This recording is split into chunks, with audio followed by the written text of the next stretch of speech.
everyone. In this SonarScanner SonarLint video, let's learn about what is SonarScanner.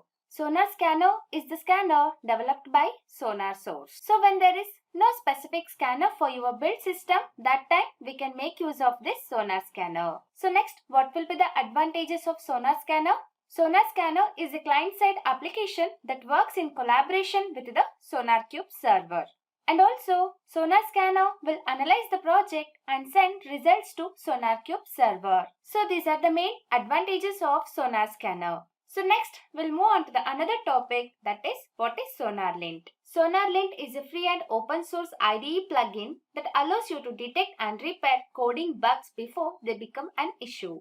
So next we'll discuss what are the advantages of SonarLint. As you code, SonarLint will assist you in resolving quality and security issues. It will identify bugs while writing code itself. SonarLint will provide immediate feedback to programmer.